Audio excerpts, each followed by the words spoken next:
Welcome to your deep dive. Oh, cool. Yeah, so today we're going to be looking at witchcraft beliefs in Africa, Okay. but Interesting. not the Salem witch trials or anything like that. We're Right. talking about Modern, modern like day. 21st century. Yeah, Okay. exactly. Gotcha.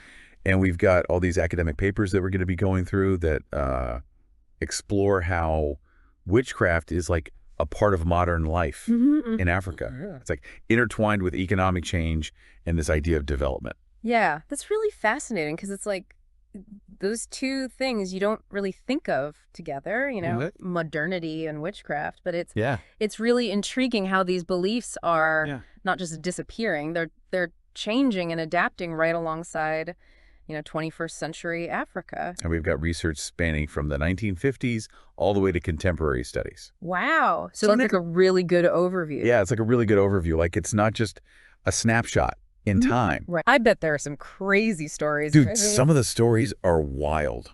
Oh, really? Like we're talking shape-shifting Vulturemen in Nigeria. What? Yeah, and then rumors of human skin being sold in like Tanzanian markets. Wow. And chiefs who are said to like eat their people, but oh god, metaphorically. Metaphorically, okay. Yeah, gotcha. Not literally. That's intense. Yeah. So. Yeah, it really does challenge kind of what we consider like rational thought. Exactly. It's just a completely different worldview, I guess. And that's what makes it so compelling. Yeah. It's like it really challenges us to rethink what we consider rational in this globalized world. Mm-hmm.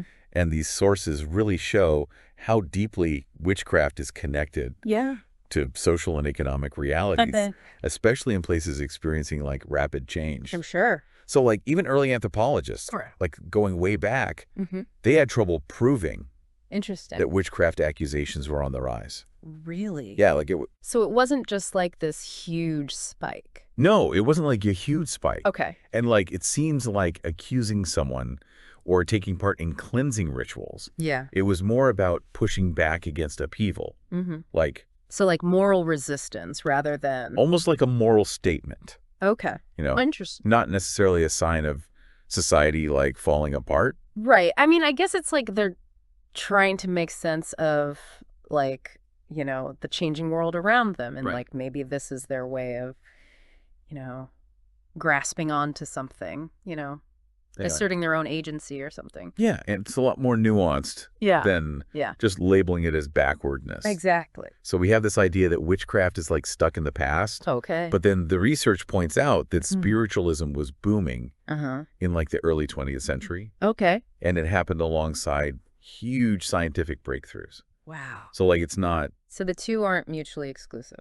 Yeah. Interesting. And there's even this story of like Helen Duncan, who was a Scottish medium. Okay. And she was convicted. Under a Witchcraft Act. Under the 1735 Witchcraft Act. Wow. But this was in 1944. So that's like modern times. Yeah. Wow. So it's like, how do we make sense of that? Yeah, that's wild. Right. I mean, it wasn't just like a holdover from older times, I guess, or was it... Right. Like, was it a new way of seeking meaning, maybe? Yeah, that's what the sources suggest. Okay. Is that it was like a new way of seeking meaning driven by the anxieties that came with like modern advancements, like industrialization, the world wars, things like that. I mean, it makes sense. Like, science is leaping forward, but doesn't have all the answers to life's big questions, Right. And people are like looking for something to hold on to. Yeah. So that historical context is really fascinating. Yeah. But like, what about witchcraft and development in Africa today? Right. Like, it seems like... bringing it into the present. Yeah. Like, it seems like development itself is a bit of a double-edged sword. Double-edged sword when it comes to these beliefs. Yeah. For sure. You know what I mean? Yeah. I mean, the research shows that both success and failure are often explained through that lens of witchcraft. Oh, that's interesting. Yeah. Like, for example, there's a case of Mr. X from the Bamenda grass fields in Cameroon. Okay. And his own relatives murdered him because they believed that he was sacrificing them to gain wealth. Wow. Yeah. That is so... like, how different is that from, different. From kind of like the Western perspective where wealth can be a sign of, divine favor or something like that. Totally. It's like a complete... It completely flips the script. Look, his individual success made him a target because it was seen as like harming the community. Yeah. Wow. Fueled by something sinister. And then there's Mrs. BX. Okay. Also from the Bemenda grass fields, who's accused of witchcraft for different reasons. Okay. So she's trying to support her family, but they blame her for her brother's death. Wow. And they're associating her wealth and European lifestyle with a loss of connection to their community. So she's almost too successful in a way, or too westernized. Yeah. Too westernized or something. Yeah. Interesting. So both of these cases highlight this key concept. Yeah. The research explores, which is domesticated agency. Oh, interesting. And so, for example, the Ihanzu people, they make this distinction between, good and bad uses of medicine.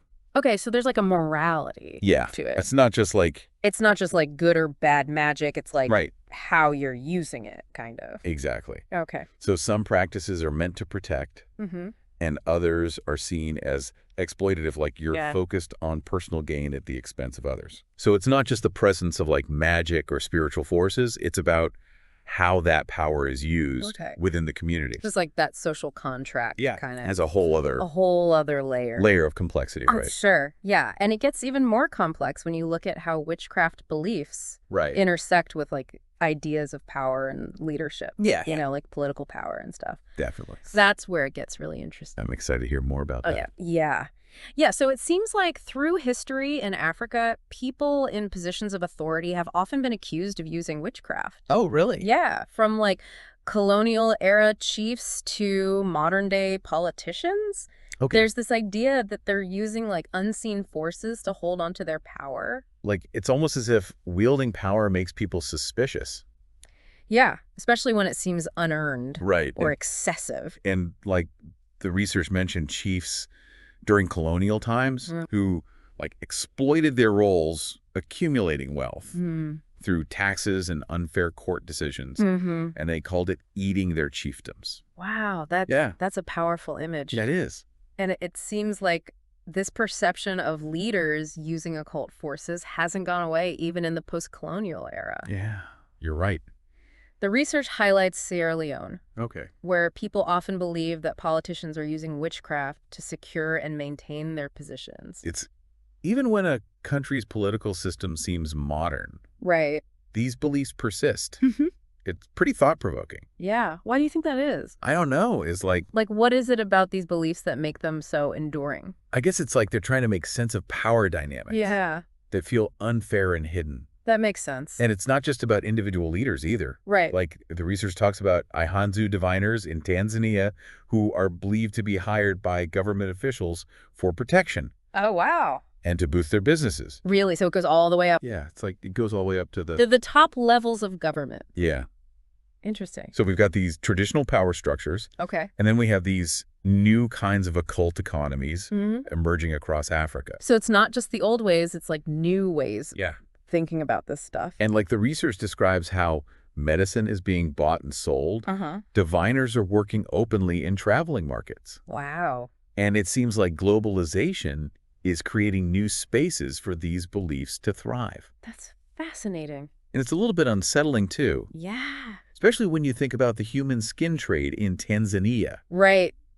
That the research highlights. That's a really disturbing aspect of this whole thing. Yeah. I mean, how far people will go to pursue wealth and power. Yeah. It's hard to even fathom. Yeah. But the research mentions people being killed and skinned for their body parts. Oh, my God. To be used in rituals to generate wealth. That's just horrifying. Is this a reflection of anxieties about commodification in a globalized world? It could be. I mean, think about it. Human skin, the most personal part of our bodies, believed to hold a concentrated power for magic. Yeah. It's the ultimate violation. Reducing a human to a commodity. Exactly. And the research argues that it's not just about greed. Okay. It's about the fear of losing your social skin.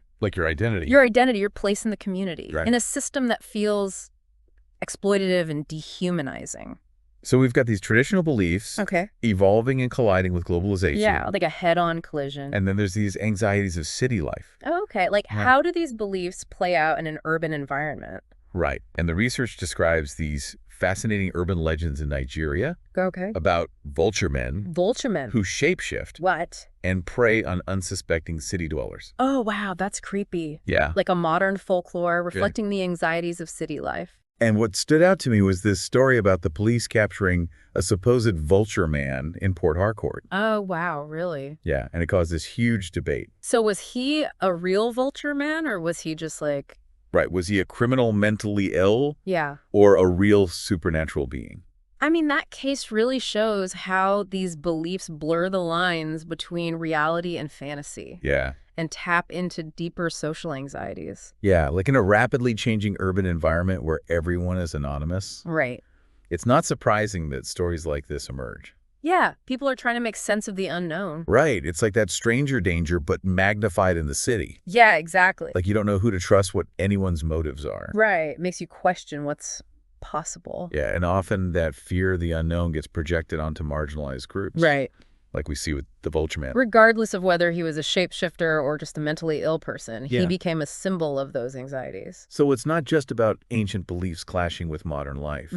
It's about how they're being reshaped. Right. To help us navigate this world. That's increasingly complex. And in many ways, scarier than what we imagined. The research suggests that these beliefs aren't static. Right. They're constantly evolving in response to changing social and economic conditions.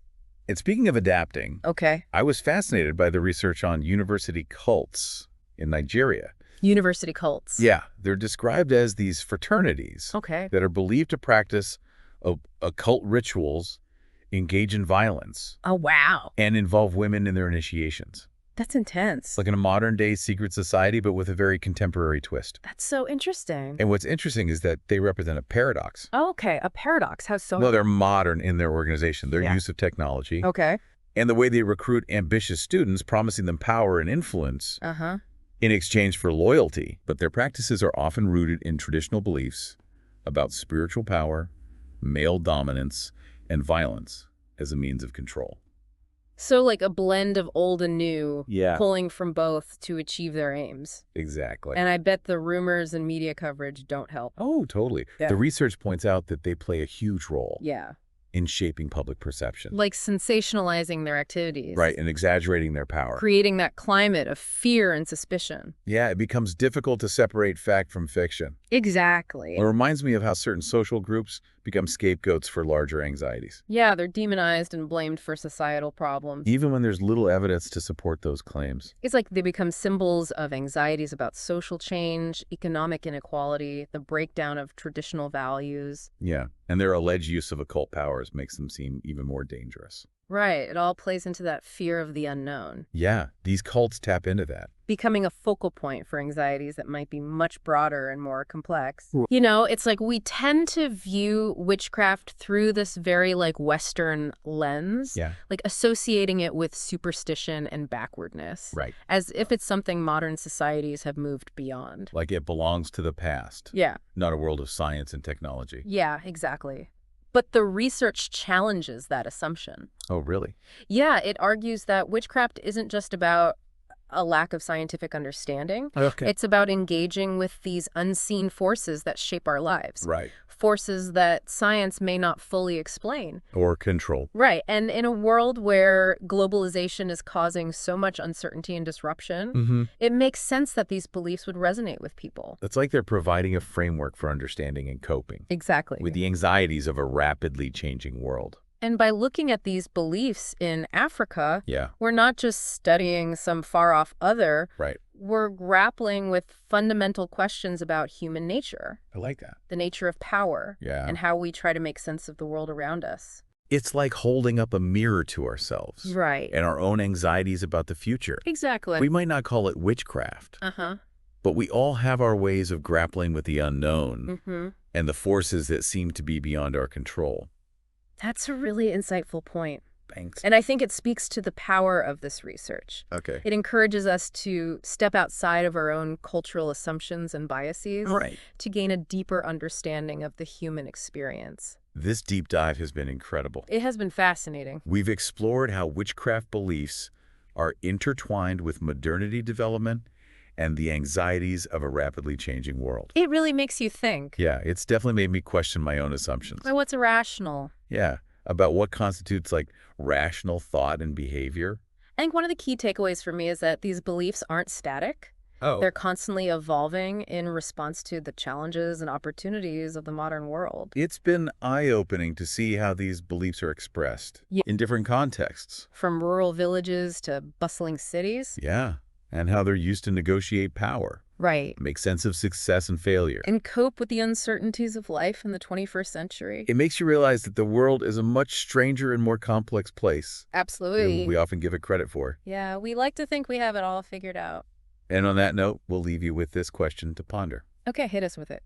If witchcraft beliefs are a way of understanding the unseen forces at work in the world, what does that say about our own anxieties and beliefs in the face of globalization and rapid social change? What unseen forces are we grappling with? Right. And how do we try to make sense of them? It's definitely something to think about. As we navigate this crazy world. Yeah, this increasingly interconnected and unpredictable world. For sure. Thank you for joining us on this deep dive. It's been a pleasure. We hope it sparked your curiosity and encouraged you to keep exploring these complex and fascinating topics. Definitely keep learning. Yeah, there's always more to discover. Yeah.